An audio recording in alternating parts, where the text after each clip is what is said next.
এবার আল্লাহ তাআলা সূরা আনামের 108 নম্বর আয়াতের মধ্যে কি সুন্দর করে একটা বিষয় আমাদের সামনে খোলাখুলি ভাবে বর্ণনা করলেন। ওয়ালা তাসুব্বুল্লাযীনা ইয়াদউনা মিন দুনিল্লাহি ফায়াসুব্বুল্লাহা আদওয়ান বিগাইরি ইলম। তোমরা তাদেরকে গালিগালাজ করো না। কাদেরকে? এই দুনিয়ার সমস্ত কাফের বেঈমানেরা যাদেরকে নেতা বলে মানে, যাদেরকে প্রভু বলে মানে, ইলাহা বলে মানে, যাদের পূজা অর্চনা করে, তাদেরকে তোমরা গালিগালাজ করো না। তোমরা যদি তাদেরকে গালিগালাজ করো, তারাও জ্ঞানের অভাবে শত্রুতা বশত আল্লাহকেও গালিগালাজ করতে পারে কিনা জোরে করো। ইসলামের দাওয়াতি কাজ যারা করে তাদের জন্য কি সুন্দর একটা চমৎকার নসিহা আল্লাহ পাক নিজেই পেশ করলেন, যে ইসলামের পথে দাওয়াত দিতে দিতে ইসলামের দুশমনদের নেতা নেত্রী এবং এই সমস্ত লোকেরা যাদের পূজা করে অর্চনা করে, এদেরকে তোমরা বেশি বাড়াবাড়ি করে গালিগালাজ করো না। তোমরা শুধু সত্যের বাণীটা জানাও, তোমরা শুধু বুঝাইয়া দাও কি কাজ করলে একটা লোক জান্নাতে যাবে, তোমরা বুঝাইয়া দাও কোন কোন অপরাধ করলে একটা লোক জাহান্নামী হবে, এটা বুঝাইয়া দাও, কিন্তু গালিগালাজের পথে যাবা না। এরা আদর্শের কোনো পথ নয়, এরা নোংরা পথ। কি পথ ধরে বলুন? এরা নোংরামি এবং নোংরা পথ। তোমরা যদি গালিগালাজ করো, তোমরা যে আল্লাহর ইবাদত করো, ওরা কিন্তু শত্রুতা বশত জ্ঞানের অভাবে ওরা আল্লাহকে এই গালিগালাজ শুরু করতে পারে। এই গালিগালাজটা তোমাদের কারণে হলো। আমাদের মধ্যে অনেক লোক আছে ঈশ্বর নিয়া, গড নিয়া, ভগবান নিয়া হাজার হাজার উল্টাপাল্টা কথা, এলোমেলো কথা। এখানে আল্লাহ তাআলা নিষেধ করে দিয়েছেন যে না, প্রয়োজন নেই। সবাইকে তুচ্ছ এবং তাচ্ছিল্য করা যাবে না। এর উন্নত ভদ্রতার কোনো পথ নয়। উন্নত ভদ্রতার পথ হলো বাশীরা ওয়া নাযীরা। বলেন বাশীরা ওয়া নাযীরা, শুভ সংবাদ দাও এবং সতর্ক করো জাহান্নাম থেকে। বেহেশত যাওয়ার শুভ সংবাদ দাও আর জাহান্নাম থেকে বাঁচার জন্য তাদেরকে সতর্ক করে দাও। এটাই হলো উন্নত পন্থা ইসলামকে মানুষের সামনে উপস্থাপন করার জন্য। কাযালিকা যায়্যানা লিকুল্লি উম্মাতিন আমালাহুম। এইভাবে করে প্রত্যেকটা জাতির কাছে তাদের কর্মকাণ্ডগুলোকে আমি সুশোভিত করে দিয়েছি। যায়্যানা, আমি সুশোভিত করে দিয়েছি। যেমন ধরুন, যারা মূর্তি পূজা করে, তারা মূর্তি পূজা করাই মজা লাগে কিনা জোরে কর। যারা গাছ পূজা, বাঁশ পূজা করে, ওই কাজগুলোই তাদের কাছে মজা লাগবে। আল্লাহ পাক বলছেন এই মজার ব্যবস্থা আমি আল্লাহ নিজেই করে দেই, নাউজুবিল্লাহ। কিন্তু কাজটা কে করে দেয়? কবর পূজা যারা করে, কবর দেখলেই কবরকে সেজদা করে, এরকম লোক আছে না নাই? আমি একবার ইনায়েতপুর গেছিলাম, ইনায়েতপুর সফরে। প্রোগ্রাম শেষ করে আসার পথে মনে করলাম যে ওখানে একটা বড় মাজার আছে, কিন্তু ওই ইনায়েতপুরে যে হাসপাতাল আছে না, ওই হাসপাতালের পাশে সে মাজারে যায় দেখি আমাকে গেটতে জুতো খোলালো আগে। বলছে আপনি জুতো খুলে রেখা যান। আমি বললাম যে জুতো খুলবো কি জন্য? আমি তো জুমার ঢুকবো না, গোরস্থানে যাও, ওনাকে সালাম কালাম করে দেখে আসবো। জিয়ারত মানে দেখে আসি। ওই জুতো খোলেন, জুতা নিয়ে ঝুঁকফরি দিল না, আটকে ফেলে দিচ্ছে আমার। আমি বললাম জুতো যদি হারায় কে ফোন করে দিবে? চুলো কোনো কথা নেই, জুতো রেখে দেয়, হারাবে না, আমরা আসি। দেখা গেলাম যায় দেখি না হলো 20-30 জন লোক ওপর হয়ে পড়ে আছে মাটি, মানে সেজদা দিয়ে। কি করছে, কার কি কথা বোঝাও কঠিন। কেউ কান্দে, কেউ কথা কয়, নানান আবেদন নিবেদন করতেছে। সালাম কালাম করে দোয়া দরুদ পাঠ করে আমি চলে আসতেছিলাম। আমার করছে আপনি পিছন দিকে যাবেন, কবর দিকে আপনার পিঠ করে যাওয়া যাবে না। তো পিছন দিকে আমি যাওয়া পারি না, কেমন করে যাবো? বলছে না, সেভাবেই যেতে হবে। আপনি যদি কবর দিয়ে পিঠ করেন তাহলে কবরকে পিঠ দেখানো হলো, দেখানো যাবে না। আশ্চর্য না নিয়মগুলো? তার মানে হলো যারা যেটা ধরে ফেলেছে তাদের কাছে সেটাই আকর্ষণীয় মনে হচ্ছে, ঠিক না? ওর মধ্যেই তারা মজা পায়, আনন্দ পায়, সুখ শান্তি পায়। আল্লাহ পাক বলছেন ভুল পথে চলবে যারা, আমি তাদের ভুল পথটাকে তাদের কাছে মজাদার করে তাদের সামনে রেখে দেব, আনন্দদায়ক করে রেখে দেব, সুশোভিত করে রেখে দেব, যাতে করে এই মজার মধ্যেই তারা ডুবে যায়। কারণ তাদেরকে মহাসত্যের দিকে বারবার দাওয়াত দেওয়ার পরেও মহাসত্যের দাওয়াত তাদের ভালো লাগে না। এই জন্য ভুল পথটাকেই তাদের কাছে বেশি আকর্ষণীয় করে আল্লাহ পাক উপহার দিয়েছেন, যাতে করে মরা পর্যন্ত এই ভুল পথে থেকেই মরে। একে জাহান্নামে দেওয়াটা সহজ হয়। কোথায় দেওয়া? জাহান্নামে দেওয়াটা সহজ হয়। আল্লাহ পাক বলছেন, ও বান্দা, কাযালিকা যায়্যানা লিকুল্লি উম্মাতিন আমালাহুম, প্রত্যেকটা উম্মত ভুল পথে চলা মানুষগুলোর সামনে ভুল পথের সকল কাজকর্মগুলোকে সুশোভিত করে দেওয়া হয়েছে, আকর্ষণীয় করে দেওয়া হয়েছে। আজকে দেখেন যারা কুষ্টিয়া লালন শাহের মাজারে যায়, সেখানে লালনের কত গান আছে না নাই? এখন এই গানগুলো গায়, গাঁজা খায়, নানান কিছু করে, এগুলোর মধ্যে তারা বেশি মজা পায়। মহাস্থানের শেষ বৈশাখের শেষ বৃহস্পতিবার আছে না, হয় না? সে বলে কত মন গাঁজা বিক্রির রেকর্ড হয়। হায় হায়, কি মুসলমানের দেশ! পীর সাহেব যদি খালি উঠপার পাইল হরি কব্বর থেকে, এগুলা মনে হয় যে ওই যে পরশুরামের সাথে যে যুদ্ধটা লাগছিল তার যা ভয়াবহ যুদ্ধ হলো। কথা বলেন না, ঠিক না? পীর সাহেব উঠেই বললো, পরশুরাম তোর কাছে অল্প খারাপ আছে, তোর তো বেশি খারাপ। এইগুলাকেও গোপাল লাগবে। এগুলো কি রে, মাঝের চতুর্দিকে গাজার আসো, আশ্চর্য! সেখানে পর্দার বালাই নাই, গাঁজা খাওয়া, মদ খাওয়া, নানা ধরনের ইসলাম বিরোধী কর্মকাণ্ডের সাথে জড়িত। ওদেরকে নিষেধ করলে নিষেধ মানে না, বরং ইসলামের এই আল্লাহর কোরআন মাফিক, রসুলের হাদিস মাফিক আমলগুলোর কথা বললে এই আমলগুলোর মধ্যে তারা কোনো মজাই খুঁজে পায় না। এরকম আছে না নাই? এখন ওরা যত মজা খুঁজে পায় ওদের ওই ভুল কাজের ভিতরে। কাজটা ভুল, কাজটা জাহান্নামের জন্য, কিন্তু ওই জাহান্নামে যাওয়ার কাজটাকেই তাদের কাছে বেশি মজা লাগে। এই মজার ব্যবস্থা করেছেন কে? জোরে বলুন, কে করেছেন? আল্লাহ পাক। অনেকে সাহস পাচ্ছে না যে আল্লাহর নাম কম। হ্যাঁ, এবার কি বিপদত পড়ি।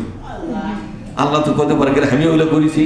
আল্লাহ বলছেন আমি নিজেই করেছি। দেখেন, কাযালিকা যায়্যানা লিকুল্লি উম্মাতিন আমালাহুম, প্রত্যেকটা উম্মতের জন্য তাদের এই ভুল কর্মগুলোকে তাদের সামনে আকর্ষণীয় করে দিয়েছি আমি আল্লাহ নিজেই, যাতে ওই কাজগুলো তারা কামড়ে ধরে থাকতে পারে, যাতে করে খুব সহজেই তারা জাহান্নামে যাওয়ার ব্যবস্থা করতে পারে। যেহেতু ওই পথেই তারা চলতে চায়, মহাসত্যের পথে তারা আসতেই চায় না, এজন্য আল্লাহ তাআলা ওই পথেই তাদেরকে আষ্টে পৃষ্ঠে জড়িয়ে ফেলেছেন, ওখান থেকে তারা সহজে আসবে না।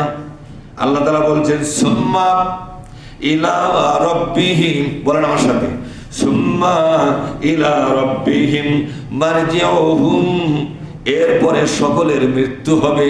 ভুল পথে চলবেন তারও মরণ হবে, খাঁটি পথে, সঠিক পথে, আল্লাহর সিরাতে মুস্তাকিমের পথে চলবেন তো তারও মৃত্যু হবে। দুই লোকেরই মৃত্যু হয়ে যাবে। একদল মানুষ মারা যাবে ভুল পথের উপরে, আর একদল মানুষ মারা যাবে সঠিক পথের উপরে।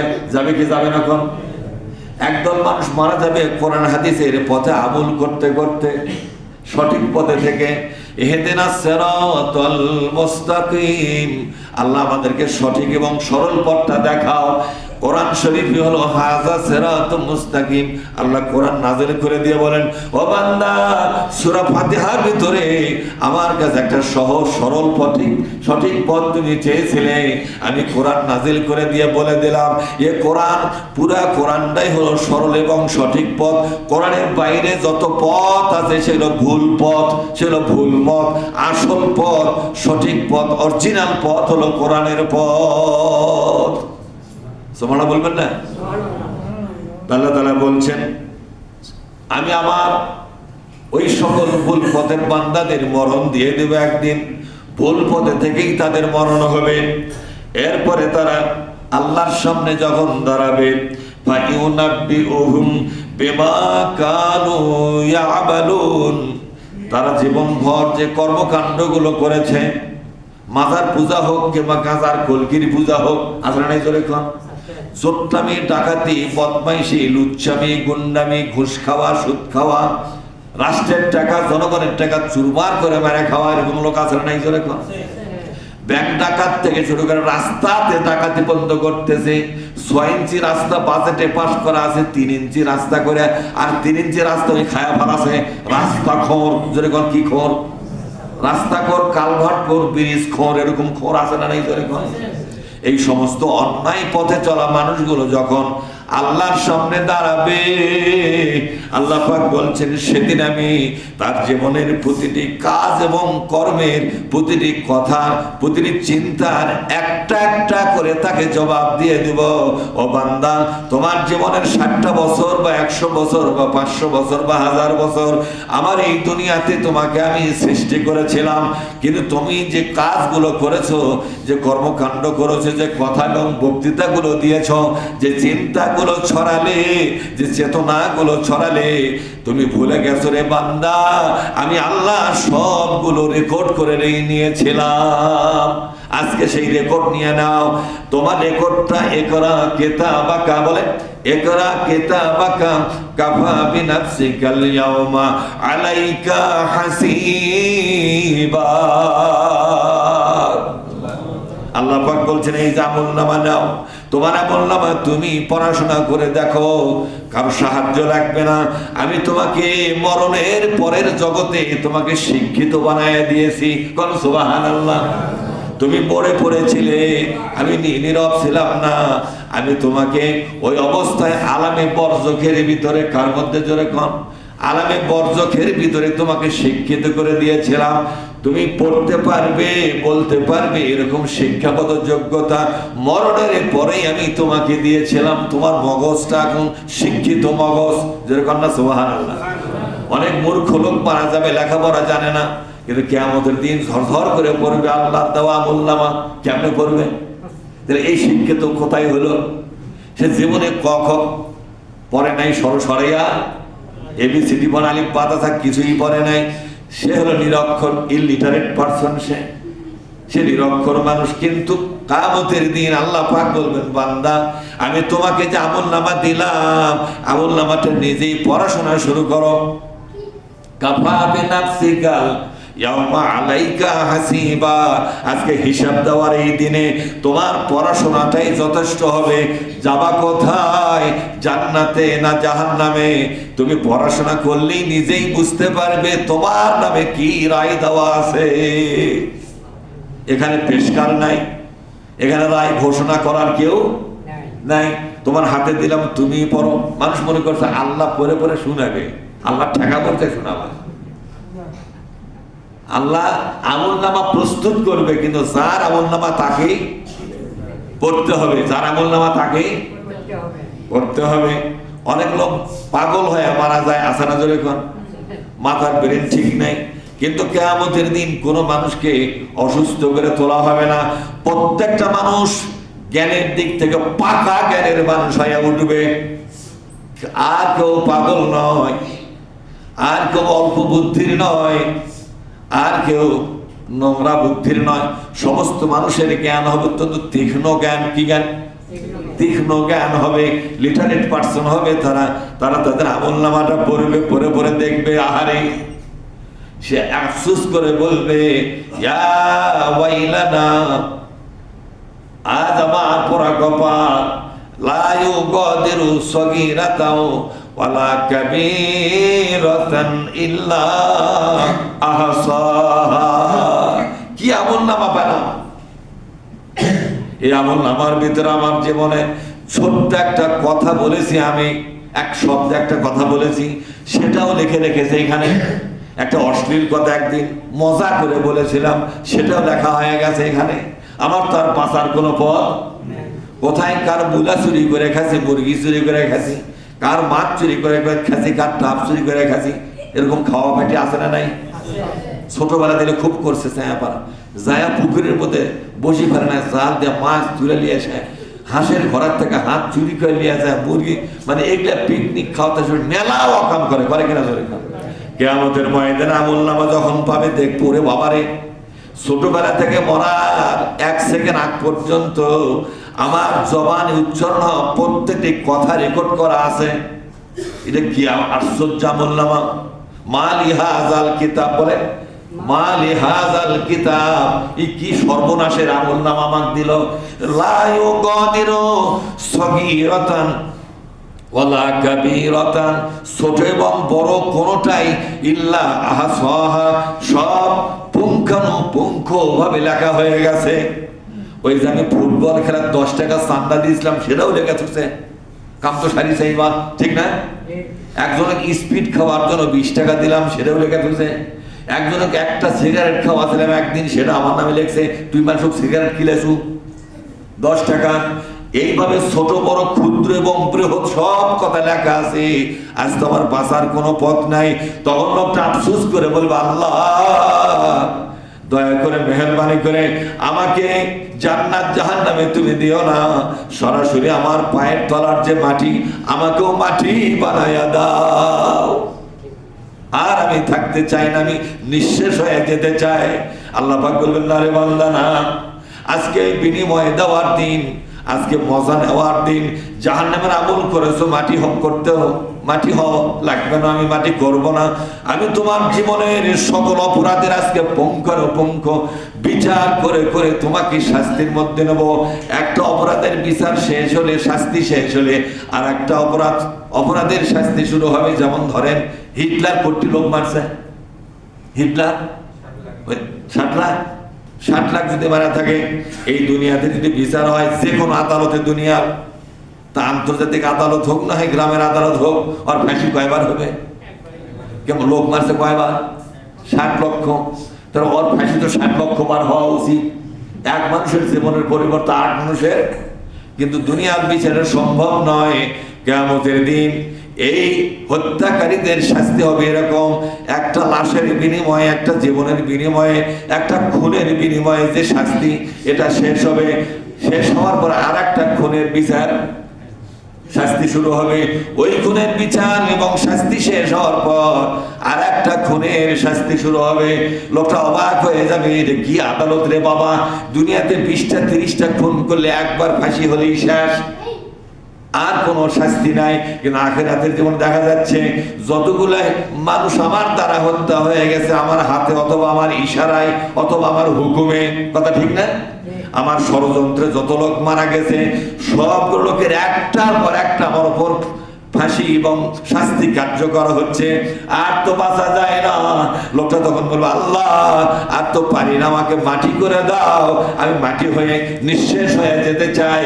আল্লাহ পাক বলবেন, না রে বান্দা, মাটি তোমাকে করব না, তুমি মাটি হবে না, মাটি আমিও করব না, তোমাকে শাস্তি পেতেই হবে।